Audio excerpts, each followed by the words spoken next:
झाड आहे पांढऱ्या फुलाचं, तर मग मी रोज फुलं तिथूनच घेऊन येत असते, दरवेळेस आणत असते। आणि इकडे बघू शकता माझी महादेवाची आणि नंदीची पण पूजा करून झालेली आहे आणि इकडे तुळशीची पण करून झालेली आहे। तर मी इथं सगळे फुलं असे एक एक वाहत होते। तर मला ना फुलं असली की मला देवपूजा करायला खूप आवडतं आणि दिसायला पण छान दिसतं आणि आपल्या मनाला पण प्रसन्नता वाटते फुलं ते देवाला वाहिल्यावर। तर त्यामुळं मग मी रोज फुलं घेऊन येत असते। तर आज पण खूप होती फुलं। त्यानंतर मग मी आता महादेव तुळशीची ती पूजा करून घेतली, त्यानंतर घरामध्ये आले।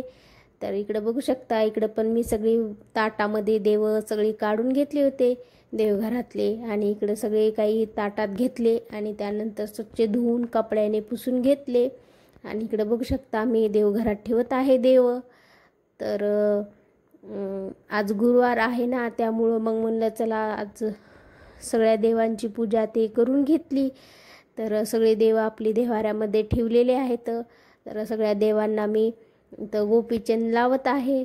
तर मी ज्या देवांना गंध लावायचा आहे त्यांना गंध लावते, ज्यांना हळदी कुंकू लावायचे त्यांना हळदी कुंकू लावते।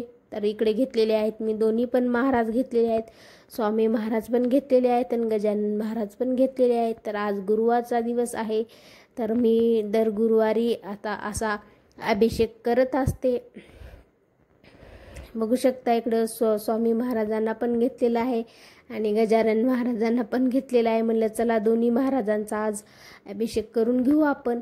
तर त्याच्यामुळं मग मी इकडे घेतलं होतं पंचामृत ते करून घेतलं होतं आणि त्यानंतर बघू शकता अशा प्रकारे आपल्या महाराजांना दोन्ही पण अभिषेक करून झालेला आहे। तर इकडे मी दह्या दुधाने हे करून घेतलेलं आहे। त्यानंतर मग मी पाणी टाकून घेतलं आणि त्यानंतर बघू शकता मी स्वच्छ पुसून घेतले आणि इकडे गंध पण लावून घेतलेला आहे। तर चंदनाचा गंध लावत आहे मी स्वामींना पण आणि गजानन महाराजांना पण अष्टगंध लावलेला आहे। तर अशा प्रकारे मी पूजा केलेली आहे दोन्ही पण महाराजांची, स्वामी समर्थांची आणि गजानन महाराजांची। तर बघू शकता आज गुरुवार आहे, त्यामुळं मग म्हणलं चला आज अभिषेक करून घेऊता, त्याच्यामुळं मग मी इकडं घेत होते अभिषेक करून। तर बघू शकता अशी आपली झालेली आहे स्वामींची दोन्ही पण पूजा आणि इथं दूध साखरेचा पण नैवेद्य ठेवून घेतलेला आहे आणि आरती पण ओवाळून घेतली। त्यानंतर मग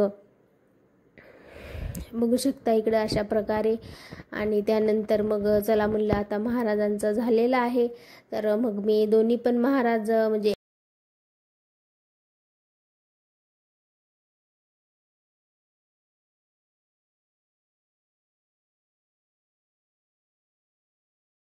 इकडे माझ्याकडे छोटे छोटे 2 हार पण होती, ते पण मी घालून घेतलेले आहे दोन्ही पण महाराजांना। आणि त्यानंतर मग मी बघू शकता असे आपले दोन्ही पण महाराजांची पूजा वगैरे करून झाली होती आणि त्यानंतर मग मी देव्हाऱ्यामध्ये ठेवून घेतलेला आहे, देवघरामध्ये ठेवून घेतलेला आहे। तर बघू शकता आपलं देवघर आज किती छान आणि किती सुंदर दिसत आहे। तर मला फुलं असले की तर मला पूजा करायला खूप आवडतं आणि त्यामुळं मग मी असे रोज फुलं घेऊन येत असते। खालून बघू शकता इकडे महाराजांची पण पूजा झालेली आहे, आपल्या देवांची पण पूजा झालेली आहे। तर त्यानंतर आलेली होती मग बेडरूममध्ये। तर बघू शकता तुम्ही इकडं असं शाळेमध्ये मुलं गेले की असं काही सगळा पसारा होऊन जातं, त्यामुळे मग मी म्हणले चला तर आता थोडंसं आवरून घेऊया आपण। तर मग इकडं आले होते मी, तर इकडं थोडंसं बेडशीट ते नीट टाकत होते आणि त्यानंतर मग झटकून घेतलं आणि झटकून घेतल्याच्या नंतर व्यवस्थित बेडशीट ते टाकून घेतलं आणि बघू शकता खुर्चीवर कपडे काय होते थोडेसे, ते पण म्हणलं घड्या घालून ठेवून द्यावे आता, कारण मुलं घरी असले की सगळं असा राडा करून जातात शाळेमध्ये, त्याच्यामुळं मग म्हणलं चला आवरून घेऊ आपण। तर इकडे मी कपडे खुर्चीवर ठेवलेले होते, तर हे कालचे होते त्याच्यामुळे मग तसे चला काही वैष्णवीचे पण टॉप होते आणि सोहमचे पण काही टी शर्ट होते। तर अशा प्रकारे मी इकडं घड्या घालून घेतल्या होत्या आणि त्यानंतर म्हटलं चला आता कपाटामध्ये ठेवून देऊया हे। तर अशा प्रकारे मी इकडं घड्या काही घालून घेत होते कपड्याच्या। तर बघू शकता तुम्ही, तर काही असे शाळेत सकाळी सकाळी जायचे असतात मुलं, त्याच्यामुळं मग सकाळी काही आवरणं होत नाही।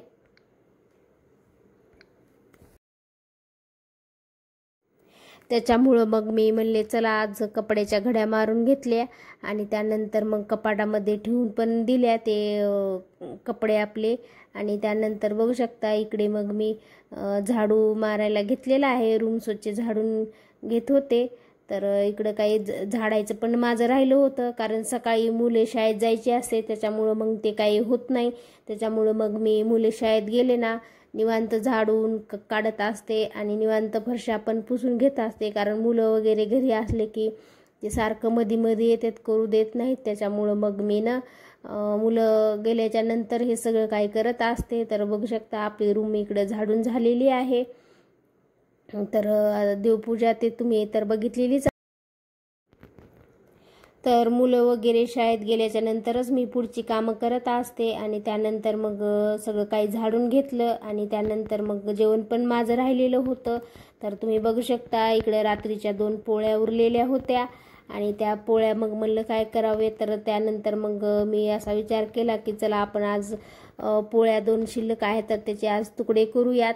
तर मग मला खूप आवडतात तुकडे आणि मुलांना पण आवडतात. तर बघू शकता मी इकडे असे बारीक तुकडे करून घेतले होते आणि त्यानंतर इकडे कढई पण ठेवून घेतली. त्यानंतर जिरे, मोहरी, कांदा टाकून घेतलेला आहे. तर बघू शकता तुम्ही अशा प्रकारे आपली फोडणी चालू आहे इकडे करायची. तर मला आवडते, तर आमच्या मिस्टरांना पण आवडते आणि मुलांना पण आवडते. तर मग त्यामुळं मग म्हणलं चला रात्रीच्या 2 पोळ्या शिल्लक होत्या आणि त्यानंतर मग मी इकडे घेतली करायला. तर बघू शकता आपला कांदा, शेंगदाणे, हिरव्या मिरच्या, कढीपत्त्याचे 2-4 पानं टाकून घेतलेले आहेत आणि त्यानंतर आधा टोमॅटो पण चिरून घेतला होता, ते पण इकडे मी टाकून घेतलेला. तर असं सगळं काही मी करत होते.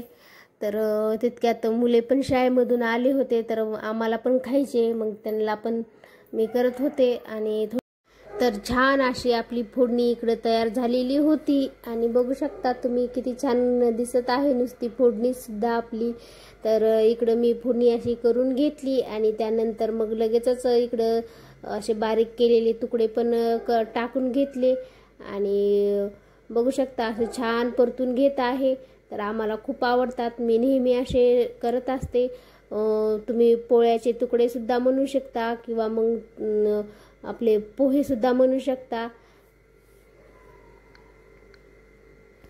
तर छान असे परतून झालेले होते आपले तुकडे बघू शकता तुम्ही.